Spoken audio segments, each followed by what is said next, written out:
পাহাড়ের টান, বিশেষত উত্তরবঙ্গ একজন পাহাড় প্রেমীর কাছে বিশেষ অনুভূতি। ফুরফুরে মেজাজে পরিবার নিয়ে যাত্রা শুরু করেছিলাম দার্জিলিং এর উদ্দেশ্যে।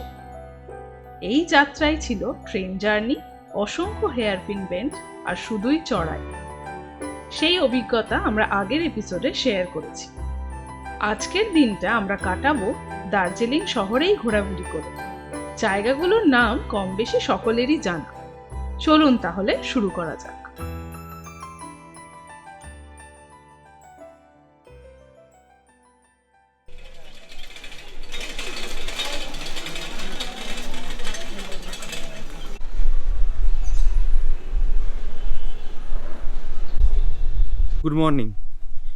Good morning from queen of hills, Darjeeling. আজ 31শে মার্চ 2024, সময় এখন 7:45। আমরা সকাল সকাল স্নান করে ফ্রেশ হয়ে পুরো রেডি হয়ে বেরিয়ে পড়েছি দার্জিলিংয়ের একটা মোস্ট পপুলার ট্যুরিস্ট স্পট মহাকাল মন্দির ভিজিট করতে। এখন দার্জিলিংয়ের টেম্পারেচার 15°C, ঠান্ডা আছে। আর একটু আগে সকালে যখন ঘুম থেকে উঠলাম স্নান করার আগে দেখলাম 13° ছিল। কিন্তু এখন যদি মহাকাল টেম্পলে যাওয়ার রাস্তাটা চড়াই অনেক, ওই একই ম্যালের দিকে, তাই অতটা ঠান্ডা লাগছে না।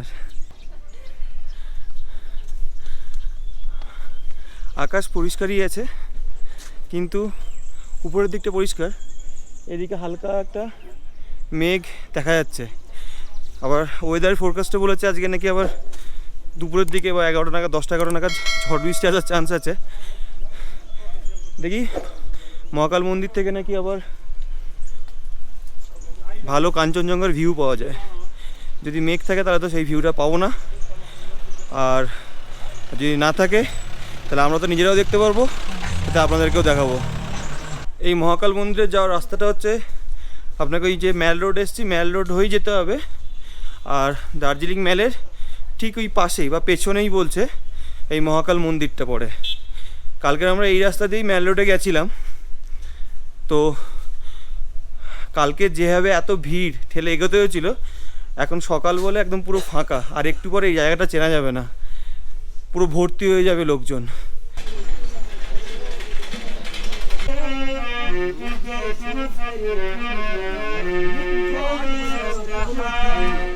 না, কপালে নেই মনে হচ্ছে, অবস্থা পুরো খারাপ। এইখান থেকে পাশে আর এই কত 20 ফুট 30 ফুট পর আর কিছু দেখা যাচ্ছে না। কপালে নেই কাঞ্চনজঙ্ঘা, বোঝাই যাচ্ছে। ঠিক আছে, কোনো ব্যাপার নয়। এখন আমরা মহাকাল মন্দির যাওয়ার রাস্তায় আছি। ওই দার্জিলিং ম্যাল থেকে এগিয়ে এসে পাশে লেখাই যাচ্ছে, ওখানে উপরে বোর্ডটা দেওয়া আছে মহাকাল মার্কেট, ওইটাই গলি দিয়ে এগিয়ে চলে যাচ্ছি মহাকাল মন্দিরের দিকে। দার্জিলিং শহরের মূল কেন্দ্র ম্যাল রোড দ্বারা পরিবেষ্টিত এই মহাকাল মন্দির 1782 খ্রিস্টাব্দে দুর্জয় লিংজিং নামক এক লামার উদ্যোগে নির্মিত হয়েছিল। এই মন্দিরটি প্রধানত ভগবান শিবের মন্দির, তবে এর পাশাপাশি মা কালী, হনুমানজি, গণেশ ও ভগবান বুদ্ধও পূজিত হন। মন্দির প্রাঙ্গণে প্রবেশ করেই ডান দিকে একটি জায়গায় আমাদের জুতো রেখে হাত ধুয়ে আমরা এগিয়ে গেলাম মহাকাল বাবা গুফা দেখতে। অল্প কিছু সিঁড়ি দিয়ে নিচে নামতেই চোখে পড়ল গুফাটি। মাথা নিচু করে ঢুকে পড়লাম অন্ধকার গুফার ভেতরে। আমরা এখন বাবা মহাকাল মন্দিরের একটা গুফা আছে, সেই গুফার মধ্যে ঢুকেছি। ঢুকে অনেকটা মাথা নিচু করে আসতে হচ্ছে। এখানে বাবা মহাদেবের অনেক ছবি, মূর্তি আছে। এই মহাকাল বাবা গুফার সাথেই রয়েছে সাতকন্যা দেবীর মন্দির।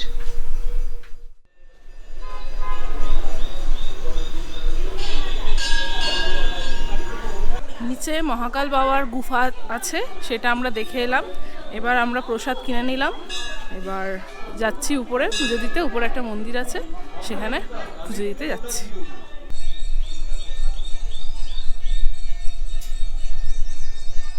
মন্দিরটি জুড়ে রয়েছে নানা রঙের প্রার্থনা পতাকা, ঘণ্টার শব্দ এবং ধূপের সুগন্ধ।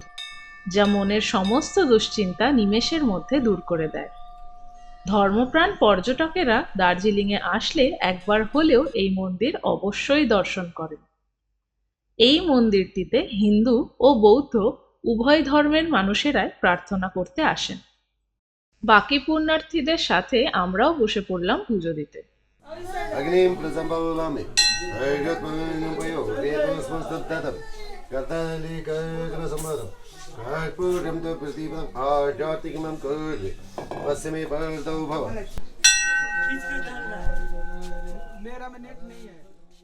রং বেরঙের পতাকার পাশাপাশি এই মন্দিরটি ঘিরে রয়েছে বিভিন্ন ছোট স্তূপ এবং বৌদ্ধ চক্র। চারিদিকের পাইনের ছায়া ও তার সাথে পাখিদের সুমধুর ডাক এই জায়গাটিকে শান্তি ও ঐক্যের মিলনস্থলে পরিণত করেছে। খুব সুন্দরভাবে মহাকাল মন্দিরে পুজো সেরে এখন আমরা একটু এখানে বসে এই জায়গাটাকে অনুভব করছি। অসম্ভব সুন্দর দৃশ্য চারিদিকে, আর এই পতাকাগুলো যেগুলো কিনা ধর্মের প্রতীক সেগুলো আরও জায়গাটাকে সুন্দর করে দিয়েছে। সব থেকে সুন্দর জিনিস যেটা এখানে আমি লক্ষ্য করলাম ভেতরে পুজো দেওয়ার সময়ও, সেটা হচ্ছে আপনারাও যদি খেয়াল করে থাকেন, ভেতরের যে সুন্দর সূক্ষ্ম কাজগুলো সেগুলো কিন্তু বৌদ্ধ ধর্ম অনুসরণ করে। আবার তার পাশাপাশি আমাদের মহাদেবও বসে আছেন। তো এখানে একটা অসাধারণ সাংস্কৃতিক মেলবন্ধন পাওয়া গেছে এবং আমার খুবই ভালো লাগছে এই জিনিসটা, যে দুটো জিনিস কি সুন্দর পাশাপাশি একসাথে আছে। ভেতরেও যেখানে আমরা পুজো দিলাম, একদিকে গণেশ ঠাকুর মহাদেব একদিকে ছিলেন, আরেকদিকে ছিলেন গৌতম বুদ্ধ। তো দুটো পাশাপাশি একসাথে পুজো হচ্ছে, একসাথে আরতি হচ্ছে, একসাথে অঞ্জলি হচ্ছে। ওরা যে অঞ্জলিটা দিচ্ছে সেটার ভাষাটাও একটু অন্যরকম। আমি শুধু দুটো কথাই বুঝতে পেরেছি পুরো অঞ্জলিতে, একটা হচ্ছে পুষ্পাঞ্জলি আর একটা হচ্ছে পূজা। আর নিজের নামগোত্র বলতে বলছিল, এইটুকু শুধু বুঝতে পেরেছি, বাকি আর কি বলেছে আমি কিচ্ছু বুঝতে পারিনি। হয়তো এটা পাহাড়ি ভাষায় ওরা পুরো পুজোটাকে করালো, অঞ্জলিটা দেওয়ালো। খুব সুন্দর, অসাধারণ, মন পুরো মানে শান্ত হয়ে গেল। সকাল সকাল এমনি পুজো দিয়ে মন ভালো হয়ে যায়, তো খুব ভালো লাগছে।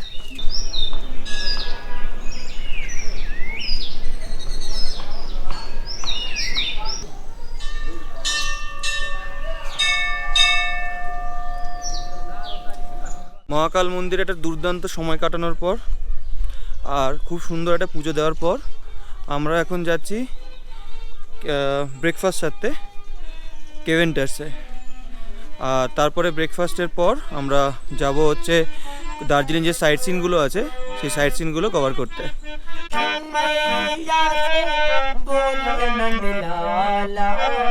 राधा गोरी मैं काला जसमत मैया बोल नंद लाला राधा गोरी मैं काला।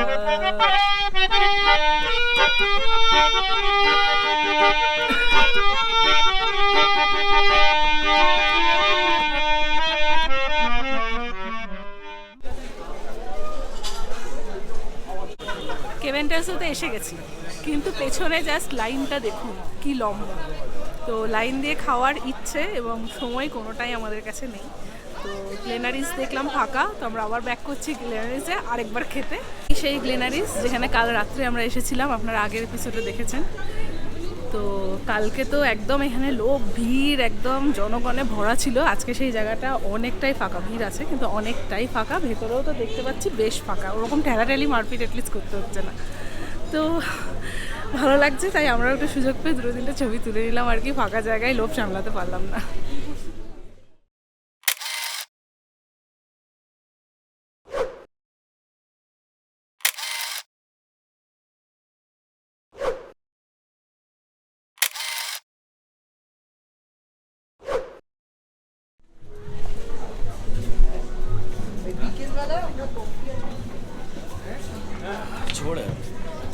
এখানকার নিয়ম তো এতক্ষণ আপনারা জেনেই গেছেন, গ্র্যাব আ বাস্কেট।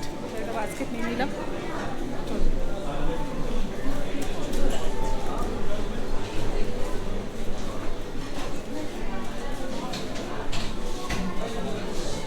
হালকা ফুলকাই কিছু না, হালকা ফুলকাই কিছু না, বেশি ভারী কিছু নিও না। ব্রেকফাস্ট তো ব্রেকফাস্ট সারাদিন আমার ঘোরা আছে। আমার একটু বাড়ির জন্য কেক নেওয়ার ইচ্ছা আছে, প্লেন কেক।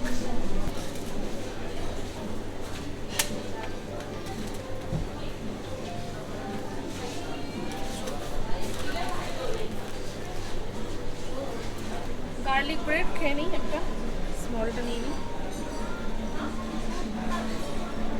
ব্যাস আজকের এইটুকুই, পরে চা বা কফি অর্ডার করছি। বাস্কেট ভরে খাওয়ার নিয়ে চটপট একটা টেবিল ফাঁকা দেখে বসে পড়লাম আমরা। ব্রেকফাস্টের সাথে উপরি পাওনা ছিল গ্লেনারিজের ব্যালকনি থেকে দার্জিলিংয়ের আইকনিক ভিউ। তো আজকে আমরা নিয়েছি একটা গার্লিক ব্রেড আর একটা মাফিনস। এখানেও ইংলিশ ব্রেকফাস্ট যেটা বলছিলাম, যেটা কেভেন টাইজেরটা সব থেকে বেশি ফেমাস, তো সেটাও এখানেও অ্যাভেলেবেল আছে এবং সবাই খাচ্ছে আমি দেখছি, তো দেখে তাও ভালোই লাগছে। ভিড় এড়াতে হলে আপনারা চাইলে এখানে এসেও ইংলিশ ব্রেকফাস্ট ট্রাই করতে পারেন। আর এখান থেকে আমরা আজকে আরও দুটো ফ্রুট কেক নিয়েছি, যেটা 220 পার পিস করে পড়লো, ওটা আমরা বাড়ির জন্য নিয়েছি। হট ড্রিঙ্কসে আমরা অর্ডার করেছি হট চকলেট আর ক্যাপুচিনো।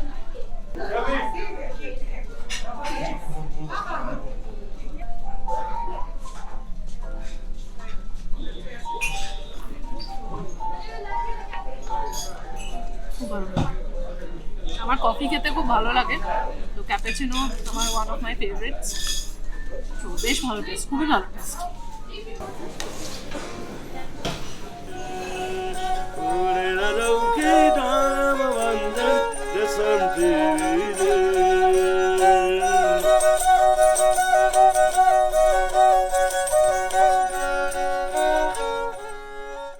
গ্রিনিচ থেকে সকাল সকাল পেট ভর্তি করে নিয়ে এখন আবার যাচ্ছি আমাদের দার্জিলিংয়ের বাকি সাইট সিনগুলো করতে। গাড়ি ওয়েট করছে, বাড়ির বাকি সবাইরা গাড়ির কাছে ওয়েট করছে আমাদের জন্য। এই হচ্ছে আমাদের বাহন আজকে। Hi guys, good morning. আমরা এবার এখান থেকে বেরিয়ে যাচ্ছি গাড়ি চড়ে। এবারে যাচ্ছি আমাদের ফার্স্ট সাইট সিন হচ্ছে জাপানিজ টেম্পল। তো এই জাপানিজ টেম্পল আমাদের হোটেলের সামনে গাড়িটা পার্ক করা ছিল, তো এখান থেকে ডিস্টেন্স ওই 2 কিলোমিটার মতো। যাই তাহলে ওখানে গিয়ে একদম দেখা হচ্ছে।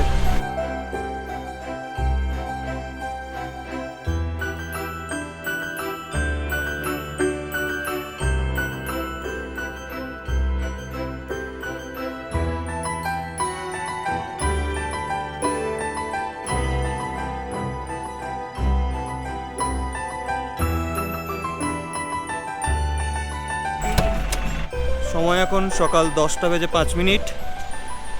আমরা পৌঁছে গেছি আমাদের দার্জিলিং ভ্রমণের একটা নতুন সাইট সিন, জাপানিজ টেম্পল বা পিস পকোড়া।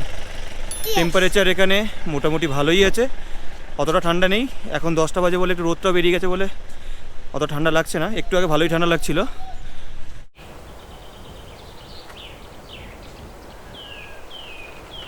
আমরা এখন চলে এসেছি জাপানিজ বুদ্ধিস্ট টেম্পলে। দার্জিলিং শহর থেকে মাত্র 10 মিনিট দূরে এই টেম্পলটা অবস্থিত। এটা তৈরি হয়েছিল 1972 সালে এবং আর্কিটেকচারটা দেখতেই পাচ্ছেন, একদম অথেন্টিক জাপানিজ স্টাইলে। আর এই জাপানিজ বুদ্ধিস্ট টেম্পলের পাশেই রয়েছে পিস পাগোডা। এটি দার্জিলিংয়ের জলপাহাড় নামক একটি পাহাড়ের ঢালে অবস্থিত।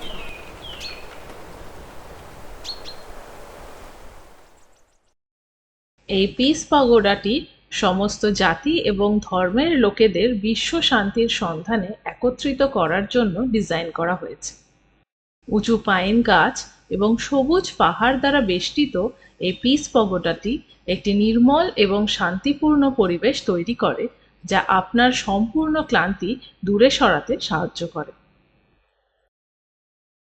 এই জাপানিজ টেম্পলে সেই পেছনে দেখতে পাচ্ছেন এই গাছটাকে বলা হয় লাল গুরাস। এই লাল গুরাসটা এই পাহাড়ি অঞ্চলে খুব ফেমাস একটা কমন একটা গাছ। কালকে আমরা যখন বাতাসে লুপে গেছিলাম বা এই আশেপাশে যখনই ঘুরছি, যেখানে যাচ্ছি আশেপাশে এই গাছটা খুবই দেখতে পাচ্ছি। অ্যাকচুয়ালি এই গাছটার কাজ হচ্ছে, এই গাছটা এখানে ওই শুকিয়ে এই ফুলগুলো শুকিয়ে তারা এরা ওই গলা ব্যথা হলে বা কোনো রকম সর্দি কাশি ঠান্ডাতে এই ফুলটা খুব ইউজ করে এটা খুব ইউজফুল একটা গাছ। শুধু এটা নয়, সেম টাইপের একটা সাদা ফুলও হয়, সেটাকে সাদা গুরাস বা হোয়াইট গুরাসও বলা হয়। এটা মেডিসিন বানাতে ইউজ হয়, এছাড়া এখানকার লোকাল অ্যালকোহল বানাতে এই ফুলটাকে ইউজ করা হয়। জাপানিজ বুদ্ধিস্ট টেম্পল দেখে এখন আমরা যাচ্ছি ঘুম মনাস্ট্রির দিকে। তো এই জাপানিজ বুদ্ধিস্ট টেম্পল থেকে ঘুম মনাস্ট্রি ডিস্টেন্স ওই 5 কিলোমিটার মতো। সময় এখন 10:30 বেজে গেছে। রাস্তায় জ্যাম, একই রাস্তায় দুটো লেন হয়ে যাচ্ছে, তারপরে ছোটো ছোটো রাস্তা, ওই জন্যই টাইমটা বেশি খাচ্ছে। এছাড়া ডিস্টেন্স এমন কিছু দূরে বেশি নয়, সব কাছাকাছি ডিস্টেন্স আছে।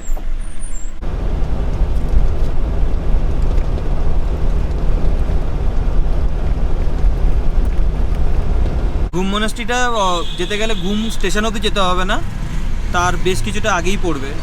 তো কালকের আমাদের অলরেডি ঘুম স্টেশন, বাতাসিয়া লুপ বা দার্জিলিং তো ঘোরাই হয়ে গেছিলো। তা আজকের আমাদের সাইট সিনের লিস্টে ওই 3টে নেই। আজকে ওই 3টে বাদ দিয়ে আমরা বাকিগুলো, দার্জিলিংয়ে বাকি যে সাইট সিনগুলো আছে সেগুলো ঘুরে দেখবো।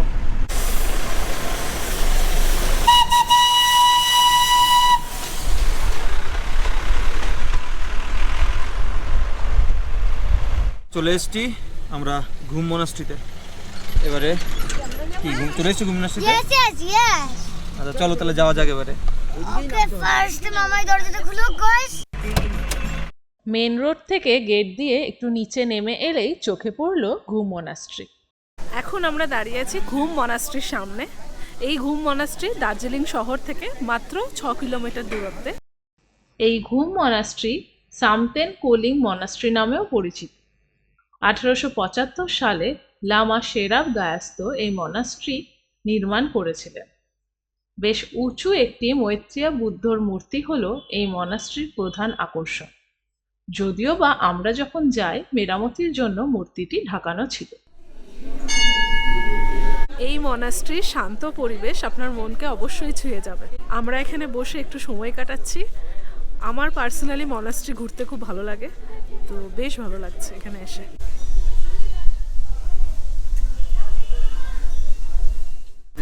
ঘুম মনাস্ট্রি দেখা কমপ্লিট। এবার দেখি আমাদের ড্রাইভার বাবু কোথায় নিয়ে যায়।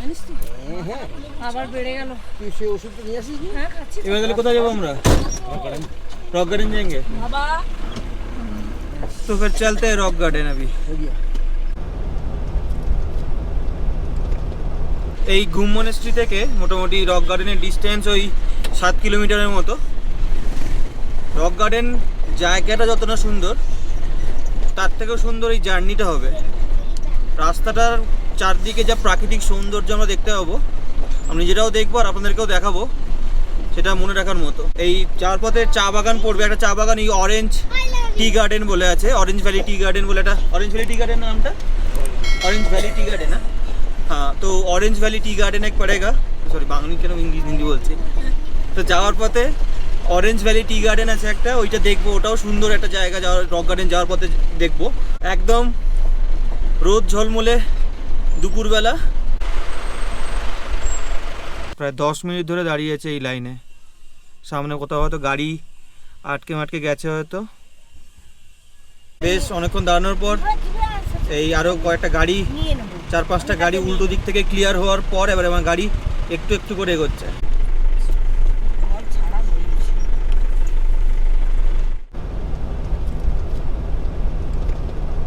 শুরু হয়ে গেছে বিউটি, রাস্তার সাথে সাথে প্রাকৃতিক সৌন্দর্যের বিউটি। এখানে কর্নারিংগুলো, হেয়ারপিন বেনগুলো যা সুন্দর গাড়িগুলো কাটাচ্ছে, বাইকটাকেও মিস করছি, আমার বাইক জার্নিটাকেও মিস করছি।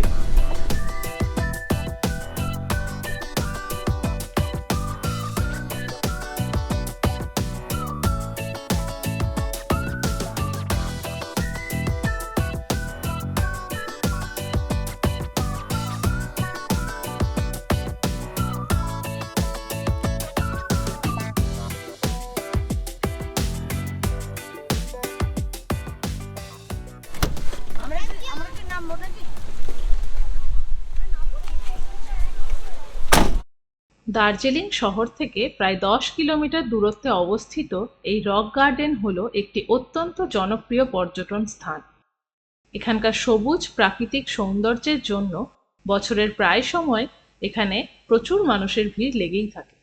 রক গার্ডেনে চলে এসেছি। এখানে এন্ট্রি ফি হচ্ছে 20 টাকা করে পার হেড, আর 10 বছরের নিচের বাচ্চার কোনো টিকিট লাগে না।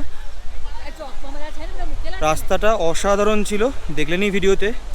অসম্ভব সুন্দর একটা রাস্তা পেরিয়ে একটা সুন্দর জায়গায় চলে এসেছি।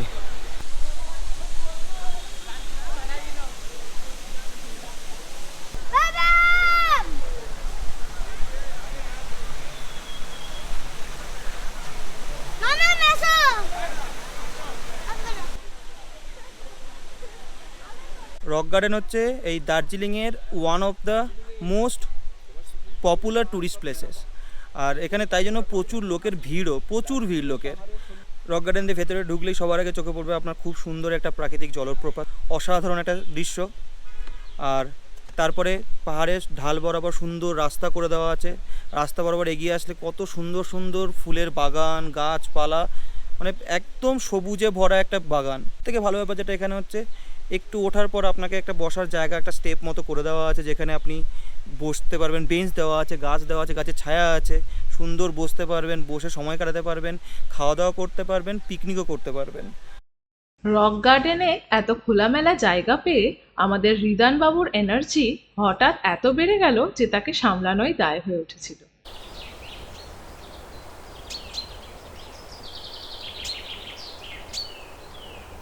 আমরা ওই গাছের তলায় একটু বসে আছি, এই বেঞ্চে বসে আছি, রেস্ট নিচ্ছি, রিল্যাক্স করছি। অনেকটা উঠে চলে এসেছি, ওঠার পরে একটা জায়গায় গাছের সুন্দর ছায়া পেয়েছি, বসে রেস্ট নিচ্ছি। রেস্ট নিয়ে এবার একটু বেরিয়ে যাবো, এখান থেকে বেরিয়ে যাবো, বেরিয়ে গিয়ে রক গার্ডেন থেকে পরের একটা সাইট সিন আছে, সেই সাইট সিনের দিকে মুভ করব। রক গার্ডেনের বাইরে প্রচুর চায়ের দোকান এবং খাবারের দোকান আছে। ঘুরতে ঘুরতে ক্লান্ত হয়ে গেলে গরম চায়ে চুমুক দিয়ে একটু গলা ভিজিয়ে নিতে পারে। সবাই মিলে বেশ কিছুক্ষণ হই হুল্লোড় আর ঘোরাঘুরি করার পর আবার গাড়ি চেপে পাহাড়ি দৃশ্য উপভোগ করতে করতে এগিয়ে চললাম পরের ডেস্টিনেশনের দিকে।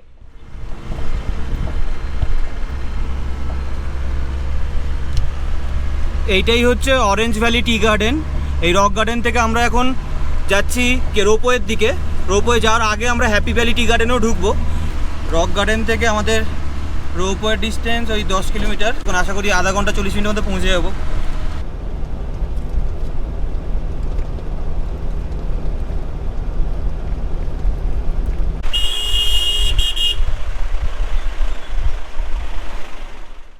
নিচে দেখা যাচ্ছে হ্যাপি ভ্যালি টি এস্টেট। সমুদ্রতল থেকে 6900 ফুট উচ্চতায় অবস্থিত এই হ্যাপি ভ্যালি টি এস্টেট দার্জিলিংয়ের দ্বিতীয় প্রাচীনতম টি এস্টেটের মধ্যে একটি।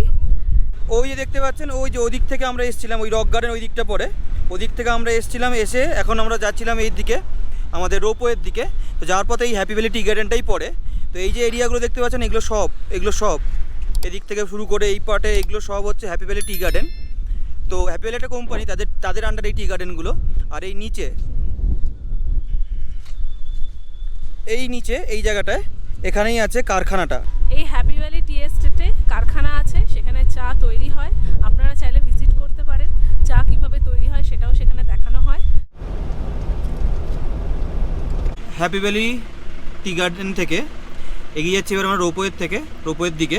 হ্যাপি ভ্যালি টি গার্ডেন থেকে রোপওয়ের ডিস্টেন্স বেশি নয়, ওই কত হার্ডলি 3-4 মিনিট লাগবে যদি রাস্তা ফাঁকা থাকে। তো गाड़ी में तो हाँ गाड़ी में वॉकिंग अच्छा करके टाइम लगेगा। হ্যাঁ, গাড়ি মে 2-3 মিনিট, হেঁটে গেলে একটু বেশি লাগবে, গাড়িতে 2-3 মিনিট টাইম লাগবে। এই যে এইখানে ইয়ারিয়া মুভি শুটিং হয়েছিল, আজ ব্লু হ্যায় পানি পানি, যে গান সিনেমাটায় আছে না, ওই ইয়ারিয়া মুভি, ওই মুভি শুটিংটা হয়েছিল এখানে। আর এর ঠিক পাশেই রয়েছে এই যে উপরে দেখা যাচ্ছে এই রোপওয়ে। চলে এসেছি আমরা রোপওয়ে, এবার নেমে ফটাফট নেমে যেতে হবে।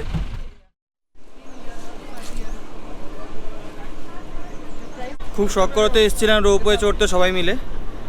রোপওয়ে এমনি সপ্তাহে 7 দিনই খোলা, আর 10টা থেকে 4টে পর্যন্ত। এখানে টিকিট প্রাইস হচ্ছে 260 করে পার হেড। কিন্তু আমাদের কপালটা যে একটু খারাপ, কারণ এখানে মাঝে মধ্যেই করে কি, যদি লোকজন বেশি হয়ে যায়, একটু বেশি ক্রাউড হয়ে যায়, তখন ওই গেট বন্ধ করে দেয়, টিকিট দেওয়া বন্ধ করে। যেমন আমি টিকিট কাউন্টারের সামনে দাঁড়িয়ে, টিকিট কাউন্টার বন্ধ, কোনোভাবে যেতে দেবে না। এখন বাজে 1:40। বেস্ট অপশানে যদি রোপওয়ে চড়তে হয় তাহলে সকাল 8টা, 8:30টার মধ্যে বা 9টার মধ্যে চলে আসুন। আগে লাইনটা দিন, 10টার মধ্যে টিকিটটা কেটে নিন, ফার্স্ট আওয়ারেই আপনি রোপওয়েটা চড়ে নিন।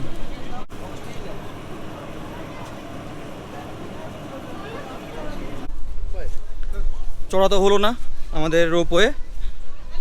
এখন রোপওয়ে যখন চড়া হলো না, দেখি পরের ডেস্টিনেশন কোথায় যে ইচ্ছা আছে এবারে জুয়ের দিকে যাওয়া। তো জু বাদ দিয়ে যদি অন্য কিছু থাকে দেখছি, প্ল্যান করে আপনারা জানাচ্ছি। তবে এখানে শুনছি রোপওয়ে আসার জন্য মোটামুটি সবাই 6টা সকাল এসে লাইন দেয়, মানে 6টার সময় অনেকে এসে লাইন দেয়। তো এটাই সবথেকে বেস্ট অপশন। রোপওয়ে চড়তে গেলে সকাল আসুন, এসে লাইনটা দিন, টিকিটটা কাটুন। 10টা থেকে রোপওয়ে স্টার্ট হয়, 10টা থেকে আবার রোপওয়ের জার্নিটা এনজয় করুন।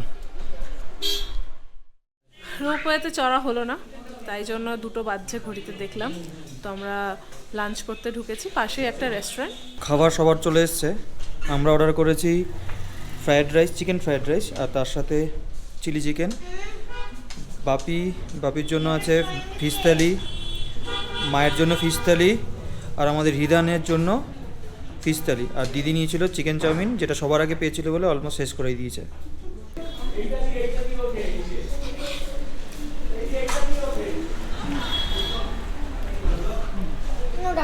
চিকেনটা ভালো। কালকে গরম আছে।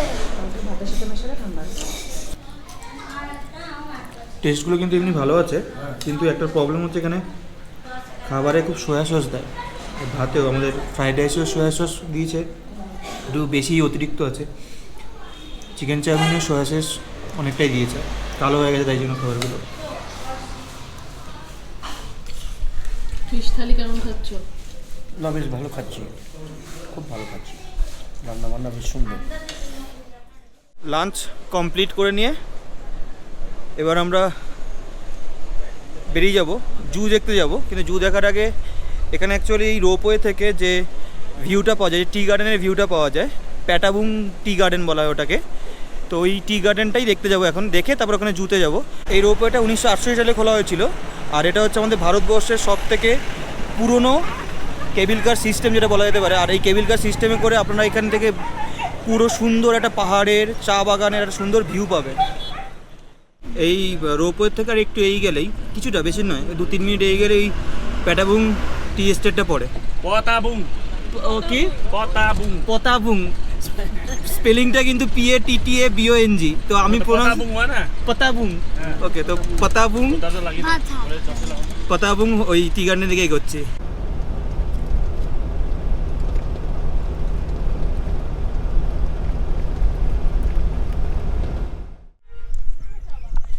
এই হচ্ছে আমাদের পাতাবুং টি এস্টেট। দার্জিলিং থেকে মাত্র 5 কিলোমিটার দূরত্বে অবস্থিত এই পাতাবুং চা বাগানটি তুকভার চা বাগান নামেও পরিচিত। এটি দার্জিলিংয়ের সবচেয়ে পুরনো এবং বৃহত্তম চা বাগানগুলির মধ্যে একটি। ভেতরে অনেক যাওয়ার রাস্তা আছে, ভেতর দিয়ে যাওয়ার রাস্তা আছে। অনেক নিচে যাওয়া যাবে, অনেকটা নিচে যাওয়া যাবে, বিশাল বড় এরিয়া নিয়ে। আর যাচ্ছেও, লোকে নিচে যাচ্ছে। এখানে ছবি টবি তুলতে পারবেন, সুন্দর করে সময় কাটাতে পারবেন, ভালো জায়গা এটা।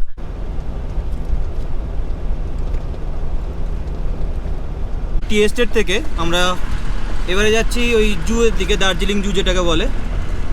এখান থেকে বেশি নয়, 3.5 কিলোমিটার 4 কিলোমিটার তো ডিস্টেন্স। রাস্তা ফাঁকা থাকলে তাড়াতাড়ি পৌঁছে যাব, কিন্তু সমস্যা হচ্ছে এখন বাজে সময় 2:45, আর জুটা খোলা থাকে 4টে অবধি। আশা করি সব কিছু ঠিকঠাকভাবে কভার করে ফেলতে পারবো, শেষও করে ফেলতে পারবো, ভালোভাবে দেখতে পারবো।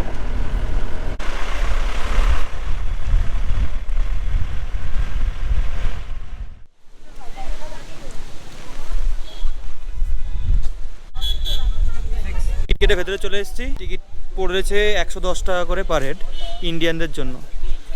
আর যদি DSLR ক্যামেরা নিয়ে থাকেন তাহলে কিন্তু 10 টাকা এক্সট্রা পে করতে। আমার গোপ্রোর জন্য কোনো চার্জ লাগেনি এক্সট্রা। এটা হচ্ছে মানডে টু সানডে খোলা থাকে, শুধু থার্সডে ক্লোজ থাকে। আর 8:30 টু 4টে অবধি টিকিট কাউন্টার ওপেন, বাট 4:30 অবধি আপনারা ঘুরতে পারবেন। 4:30 পরে এটা ক্লোজ হয়ে যাবে। জুয়ের গেট দিয়ে ঢুকেই ডান দিক দিয়েই একটা রাস্তা উপর দিকে উঠে যাচ্ছে, আর এই রাস্তা বরাবর অ্যারো দিয়ে দেখানোই আছে রেড পান্ডা, যেটা এখানে আসা যেটা মেন অ্যাট্রাকশন। ওই রেড পান্ডা দেখতেই আমরা যাচ্ছি উপর দিকে।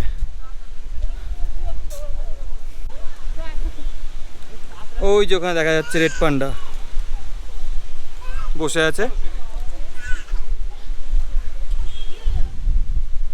এখানে দুটো রেড পান্ডা আছে, একটা হচ্ছে এইখানে বসে আছে, আর একটা ওই দিকে গাছে বসে আছে। দুখানা রেড পান্ডা। প্রায় 67 একর জায়গা নিয়ে বিস্তৃত এই পদ্মাজা নাইডু হিমালয়ান জুলজিক্যাল পার্কটি 1958 সালে খোলা হয় এবং এটি দার্জিলিং জু নামেও পরিচিত। সমুদ্রপৃষ্ঠ থেকে 7000 ফুট উচ্চতায় অবস্থিত এই জুলজিক্যাল পার্কটি হল ভারতের বৃহত্তম হাই অল্টিটিউড জু।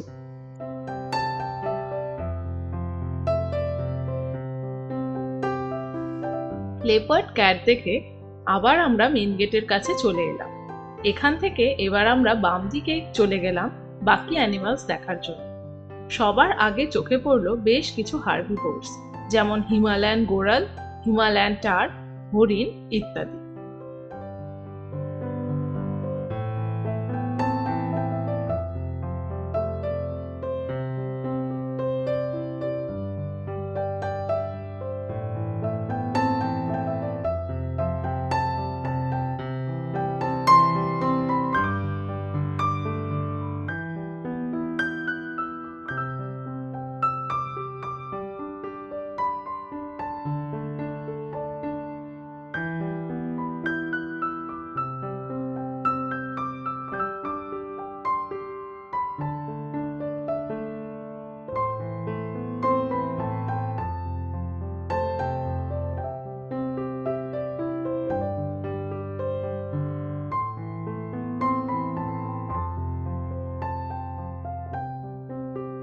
বিভিন্ন ধরনের পশু পাখি ছাড়াও এখানে রয়েছে বেশ কিছু মেডিসিনাল প্লান্ট, ফুলের গাছ ও ক্যাকটাস।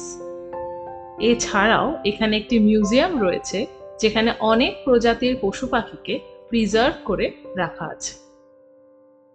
জু দেখা কমপ্লিট। এবার এখানে খুব সুন্দর করে ডেকোর করে বসার জায়গা করে দিয়েছে, গাছপালা দিয়ে, পেছনে দেখতেই পাচ্ছেন। তো সেখানেই বসে একটু হাওয়া খাচ্ছি, দারুণ হাওয়া দিচ্ছে, অসম্ভব সুন্দর ওয়েদার। রোপওয়েটা হলো না, এটা একটা ঠিক একটু মন খারাপ থেকে গেছে, বাট তাছাড়া সারাদিন যা ঘুরেছি খুব ভালো ঘুরেছি।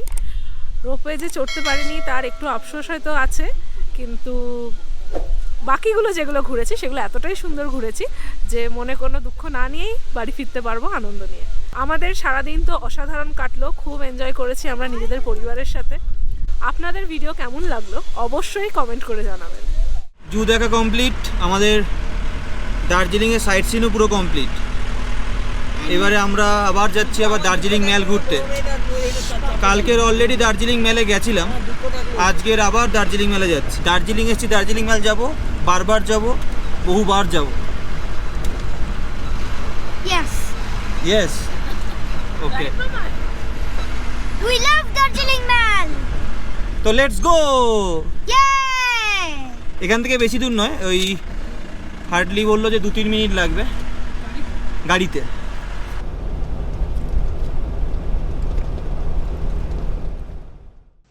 দার্জিলিং স্টেশন থেকে প্রায় 1 কিলোমিটার দূরে অবস্থিত দার্জিলিং ম্যাল একটি অন্যতম ট্যুরিস্ট স্পট। দার্জিলিং শহরটিকে কিন্তু একমাত্র এই ম্যালে বসেই অনুভব করা যায়। ম্যাল রোড জুড়ে রয়েছে বেঞ্চ ও বসার জায়গা। এখানে বসে চায়ে চুমুক দিয়ে উপভোগ করলাম স্থানীয় মানুষের সাধারণ জীবনযাত্রা। এছাড়াও রাস্তার ধারে রয়েছে কিছু পুরনো এবং ঐতিহ্যবাহী দোকান, যেখান থেকে আপনারা কেনাকাটি করতে পারবেন। আকাশ পরিষ্কার থাকলে ম্যালে বসেই কাঞ্চনজঙ্ঘার প্যানোরামিক ভিউ পেতে পারেন। এভাবেই মানুষজন দেখতে দেখতে অস্তগামী সূর্যের হাত ধরে কখন যে নেমে এলো সন্ধ্যা তা টেরই পেলাম না।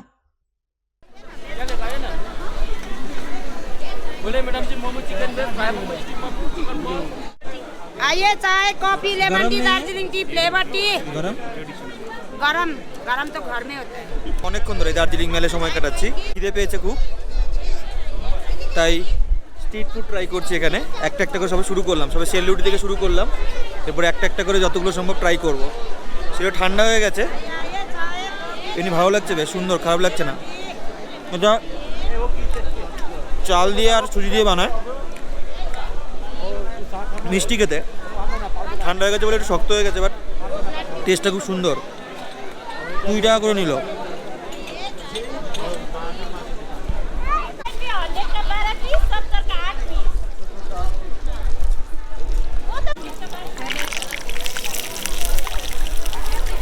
এবার ট্রাই করব চিকেন লেগ পিস,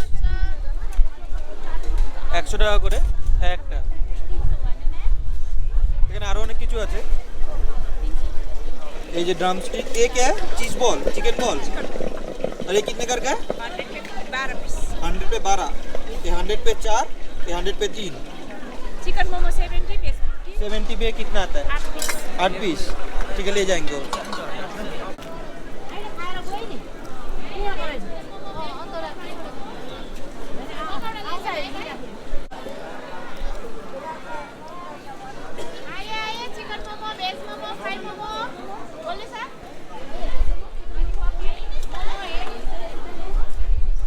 গেছে পুরো সন্ধেবেলা দার্জিলিং মলের।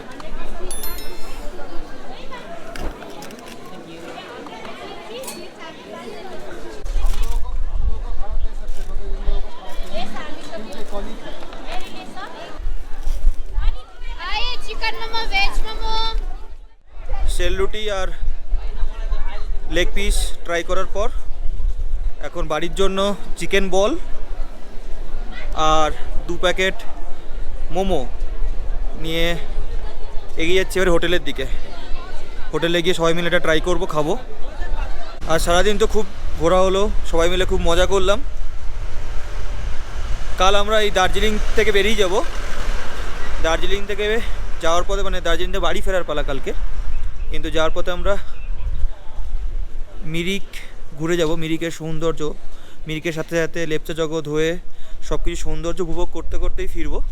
তার সাথে বন্দে ভারতে করে আমরা ফিরবো। তো সেই বন্দে ভারত ট্রেনের এক্সপিরিয়েন্সটাও আপনার সাথে শেয়ার করব। দেখা হচ্ছে আপনাদের সাথে পরের এপিসোডে। আজকে ভিডিও তাহলে আমরা এখানেই শেষ করলাম। চলে এসেছি প্রায় হোটেলের কাছে। ভালো থাকবেন, সুস্থ থাকবেন।